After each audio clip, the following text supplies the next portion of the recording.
I'm Shahar Azani, and this is Israel at War. As Israel continues its battle against barbaric Hamas in Gaza, eyes are pointing north.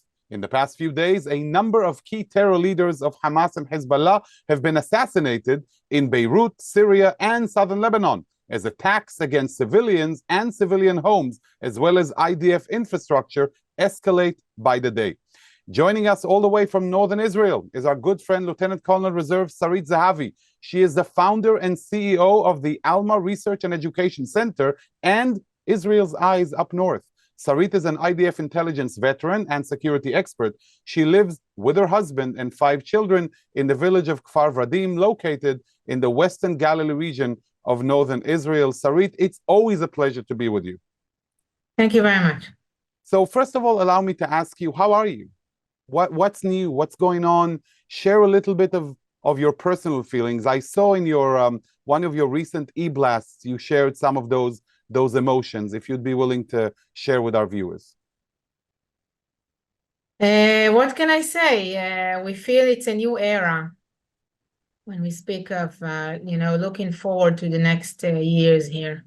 Kind of going back to the daily situation we used to have when IDF was inside Lebanon, and at the same time we had terrorist attacks coming from West Bank. We used to open the radio every morning to listen who was killed in Lebanon today. So today we open the radio every morning to hear who was killed in Gaza today. Every day soldiers are losing their lives in this war in Gaza. At the same time, from Lebanon, every day there are attacks by Hezbollah. Drones and anti-tanks, and yesterday in one of the kibbutz, which is not far from where I live and 2 kilometers from the border, and they took me to the school, and I saw a direct hit of an anti-tank missile that was deliberately shot against the. Of course, the community is empty. There were no students there. This was a few weeks ago. Everything is still as it is because the insurance company is afraid to come and see the damage. So they don't touch it and they don't fix it or anything. The missile penetrated the wall. It actually went through the window, entered the auditorium, crossed the auditorium, and penetrated another wall. We don't see the solution for that. And I think that's the main problem here up north, that people here don't see what's the prospect? How is this situation going to change exactly? We can talk on different options, but I'm not sure these options are solutions. Solution is a tough word to use with this situation, but I saw one of the videos that you released that actually shows a missile passing in front of a civilian vehicle. Right. This was, again, in the Upper Galilee. It was a camera that was installed in a vehicle that was driving of the people who were left actually in the community. Again, the communities are empty. And the camera caught the Cornet missiles, which is one of the advanced ones because the picture was taken around 8 kilometers from the border. The Cornet missed the vehicle within a few meters and crashed not far from the vehicles, like 20 meters from the vehicle. And what they did is just they froze one shot from the video, and that way you can see the missile, right, and how close it is to the vehicle. So, Sarit, these Hezbollah operatives, they're deliberately targeting civilians and civilian infrastructure. It's not a mistake that they're targeting the school and the cars and the major towns and villages there. It was very comfortable to us, to tell you the truth, at the beginning of this war, to say that Hezbollah is targeting the IDF soldiers, including the IDF soldiers that are inside the communities now, protecting the evacuated communities, okay? Right. But if you count the amount of hits that we had since this war started, of the homes that were hit, and there were no soldiers in these homes, okay? It was not, you cannot say that these places used for the soldiers or anything. The amount of hits of the chicken coop, there is a community that the chicken coop are just next to the facing Hezbollah, and they had a few hits already in these chicken coops. The fact that farmers are becoming targets I cannot say anymore that they are just targeting military presence up north. It would be wrong for the people that their homes were destroyed. There is no excuse for that destruction of homes. There are homes in Metula. People cannot even go and see what's the damage because it's too dangerous to go there. In Manara, the spokesperson of Manara said that out of 155, 86 were damaged. Damage can mean a broken window and can mean that the whole house was completely destroyed, and it can mean that there is a hole in the roof. Okay? Damaged. So what, IDF was using 86 homes of Manara? No, it was not. Definitely not. So this and Hezbollah was proud of these strikes against these homes and publish it by itself. Like Manara and Metula are very good examples of Hezbollah that show the heat in homes in these places, and Hezbollah itself published it. Right. You know, they were talking about, you know, the differentiation of these forces attacking Israel in the north between Hamas operatives in that area, Hezbollah operatives. Is there really a difference, or is it just, are they working together in a collaborative effort? Yes, they're working together. Again, at the beginning of the war, it was very easy to say Hezbollah is launching anti-tanks, Hamas is launching rockets, Islamic Jihad penetrations. Along the way, we saw an infiltration of Hamas, and we saw of the anti-tank squads the killing of Amal, who is another Shiite party in Lebanon. It is becoming more and more difficult to divide, but I can say that since Hezbollah is the organization that claims responsibility for its attacks, we can say that most of the attacks are coming from Hezbollah. Right. There is no doubt around that, and probably most of the anti-tank missiles attack, inaccurate attacks, as I've said, deliberate attacks, like yesterday there was an attack of UAVs. Okay, there is a better word for that in English, but in Hebrew, an attack of UAVs in various places at the same time. One of the UAV succeeded to get all the way to around Tzfat to the headquarters and crashed in the parking lot. So that's why nobody was hurt. This is a Hezbollah drone, and Hezbollah claimed responsibility for these attacks yesterday. You know, you've been monitoring the situation for years now. Has any of this, the Hezbollah's capabilities, has any of it surprised you in any way? Are you positively surprised, negatively surprised, impressed, not impressed? What's your take on what we're seeing now? Look, as a person who lives here, we feel really bad with what is happening, and you always want to be optimistic that you live in paradise and everything is okay. And when people used to talk about war, and even though I mentioned that Hezbollah is said in war, I always said, okay, everything will be fine. I wanted to be optimistic, but of course I was not surprised with the capabilities themselves. The capabilities exist, and we knew about them. We knew that this would be the scenario, that Hezbollah will use these capabilities. That yesterday again is a good example with the UAVs attacks. We knew all of that. What do you make of Israel's responses in Lebanon, southern Lebanon? We've heard, I mean, there are those who claim that even when Hezbollah terrorists are firing from civilian homes in southern Lebanon, Israel doesn't fire back at those locations, or does it? Clarify the Israeli response in southern Lebanon for us. Israeli response and Israeli policy in Lebanon and anywhere else is that civilians are not a target. That's it. There is no discussion around it. Civilians are not a target. Those who are not involved in fightings are not a target. Neither their homes, nor their cars, nor I don't know what, okay? Right. Or their schools, okay? What the target is the terrorists and their infrastructures. The problem is that these terrorists, like in Gaza, the same in Lebanon, are hiding their munitions and their vehicles and their missiles inside the civilian infrastructure or under the civilian infrastructure. And this is how civilians are getting killed. So actually the other side is deliberately using its own people. I'm saying the other side, I mean Hamas and Hezbollah, Right. using its own people, whether they are Lebanese or Gazians, to become human shields and to put them at risk. Both terrorist organizations don't truly care about human lives. They, on the contrary, the education is an education for what we call the culture of death. In the funeral of the commander of Radwan Brigades that was assassinated this week, they called your martyr blessed. Okay, this is what they shouted in the funeral. Sorry, they shouted what? Your translated from Arabic, your martyrdom is blessed. Right. Okay, in another funeral, they carried posters, Khomeini and Khamenei, supreme leaders of Iran, and they were shouting, death to Israel, death to America. That's the culture of hate and the culture of death. It goes well together. And even though in Lebanon it's a Muslim Shiite society and in Gaza it's a Muslim society, in this respect it's the same values. Right.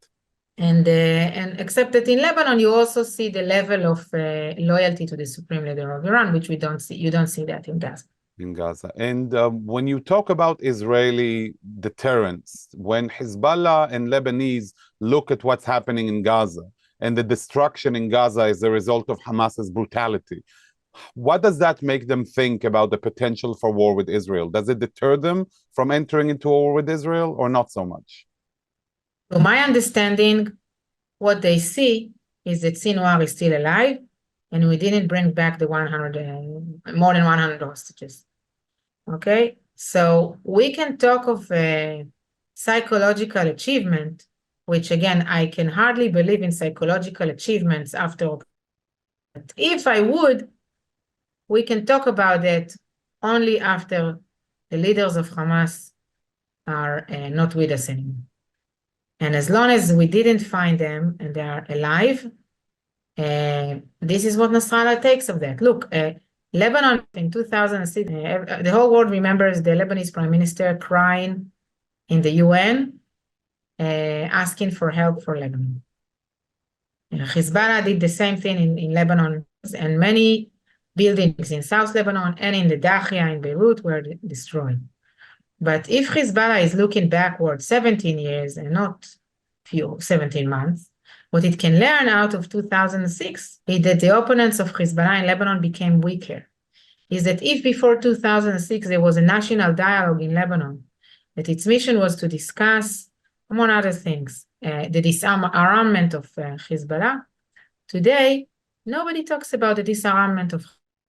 It's just not out there, not being discussed, nor in Lebanon, neither in the international system.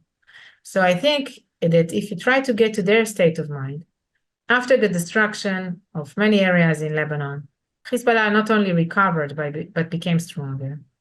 In Gaza, even though Gaza is destroyed, we can all agree on that, the leaders of Hamas are still underground alive. The hostages were not released, and there is huge pressure from international community for a ceasefire fronts, meaning we're not going to finish the job if this pressure will continue. Right. Or if we succumb to this pressure, which I hope we don't, because there is, like you say, Sarit, there is a job that needs to be finished. Let's talk about solutions. By the way, the job that needs to be finished for the sake of the Gazians themselves. Right. Okay? Because if we will not finish with Hamas, Hamas will recover and will control Gaza again. And it's not that Gaza was a blooming, democratic, nice, beautiful place before this war. Okay, Hamas controlled Gaza brutally. If we want Gaza to become Dubai, the first thing we should do is to eliminate Hamas. That's the first step. Right, right. There is so much that can be said about that. I want to ask you about the solutions. Let's first of all remind our viewers, Resolution 1701 of the UN. What is that resolution? No, I want to start from reminding our viewers, Resolution 1559. 1559 is a resolution of the United Nations Security Council from 2004. Right. And this resolution said that the Syrian forces should withdraw from Lebanon. This happened. That Lebanon should have elections. It happened. And that all armed militias, Lebanese and non-Lebanese, in Lebanon should be disarmed. Didn't happen. Okay, and nobody talks about that anymore. Right. 1701 is saying that in the area from the borderline to the Litani River, which is a maximum 20 kilometers wide, this area should be empty of any illegal presence, whether it's bases or arms or personnel, whatever. The only one who are allowed to carry guns in these areas, it's the Lebanese army and UNIFIL. The resolution also says that UNIFIL can be maximum 15,000 soldiers. It is today 10,000 soldiers. It is also saying that UNIFIL should assist the Lebanese army enforce the resolution, and that UNIFIL can do whatever it takes to make sure that this area is not used for any violent activity. So Israelis read the last sentence I've just said, that you whatever it takes to make sure that this area is not used for any violent activity. The rest of the world is taking the previous sentence that said that UNIFIL should only assist the Lebanese army. So what do we come up with? A resolution that it doesn't clear who should enforce it. There is no deadline to enforcement. So we are 17 years since this resolution. Right. Nothing happens. And this resolution and all of those resolutions that came afterwards that renewed the UNIFIL mandate every August, meaning these are the demands from Lebanon. What are the demands from Israel? The demands from Israel is to withdraw from completely from Lebanon. The United Nations recognized the Israeli withdrawal from Lebanon even back then in 2000, May 2000, but the Lebanese didn't. And what is now, as we speak, on the table is what is called the land disputes, 13 land disputes along the Israeli-Lebanese border, and 3 more, which Israel says this is an area that we took from Syria, and Lebanon is saying, no, this is actually a Lebanese area. And in these 3 others, in one of them, there are Israeli citizens. So if we will withdraw, the name is Rajar, if we will withdraw from northern Rajar, since by the UN, the border goes in the middle of this town, Right. we're actually giving up Israeli citizens, putting them at risk or evacuating them. I don't know. Okay, these are Israeli citizens, Alawites. That's their religion. The rest of the 3 areas, which are the 2 other areas, which are taken from Syria, and Lebanon claims it's theirs, and the UN agreed. These are areas in Sheba. What the Lebanese name is Sheba Farms. We call it Mount Dov, meaning that it controls the whole area. There are water springs that are coming from there. It's a strategic area for the state of Israel. So to give up all of this without enforcement, without a deadline, this is a very high price to pay for nothing. Right. Right. So before us are basically, I mean, I'm sure there are more, but 2 paths. One is achieving some sort of a settlement diplomatically, politically, without the need for war. And the second is for Israel to go for an all-out war against Hezbollah up north, because so far we've seen war taking place, but not at the level that we've seen in Gaza. How do you see both options? Like chances-wise, how do you view the future? I know none of us is a prophet, but looking into the future, what do you see based on your extensive expertise on Hezbollah? You've been monitoring them, their leadership, the sentiment. What are they saying amongst themselves?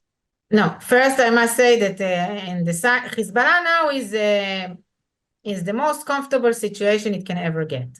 Okay, nothing is threatening it strategically. There is a tactical threat, IDF attack in Lebanon every day against Hezbollah infrastructure, and you mentioned the assassinations, which are relatively new, but I believe it will continue. Right. But it's not a strategic threat, okay, for now, because there are negotiations. So here is what I evaluate, and maybe I'm wrong. There are different options and different evaluations here among the experts to the situation. But I think that what the IDF is now trying to do, and that's why you see more assassinations in the past few days, is trying, I would say, maximize the achievements, okay, as much as possible until we will force to sign an agreement. Because there is the pressure as I've said, from France and United States and maybe even Britain, maybe even Germany, to sign an agreement. And we understand that an agreement, I believe, we won't achieve anything. So IDF is now trying to to create as many damages as possible before the agreement is signed. And that's why you see a more proactive approach of the IDF in the past few weeks and few assassinations in the past few days. And I believe this trend will continue. The problem is that eventually it will be stopped completely with a ceasefire, which ceasefire is supposed to be good news. The problem is that it's not good news because this ceasefire will enable Hezbollah to preserve its capabilities. And I'm telling you the truth, as a person who lives here, I am horrified by this option.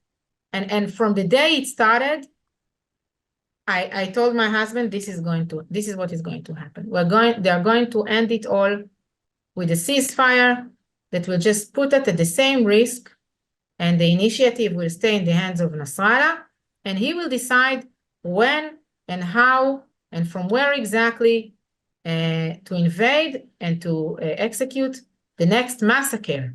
This is not just drops of rockets, okay? It is how do we prevent next massacre? Because these are the capabilities that we are talking about.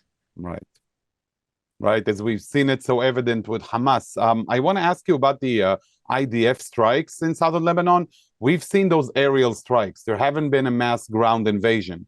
Learning the lessons that we have from Gaza, from Hamas, it's unbelievable the tunnel infrastructure that they created, which actually showed you that all of our aerial attacks in the past 15 years with the different operations have been absolutely almost meaningless because they were able to retain everything underground. And if Hamas were able to do this, you can only imagine what Hezbollah is able to do. So I want to ask you, Sarit, how effective are the IDF attacks in southern Lebanon really? No, in southern Lebanon, again, we still experience anti-tank missile shootings and drones launchings and rocket launching, so they're probably not effective enough, okay?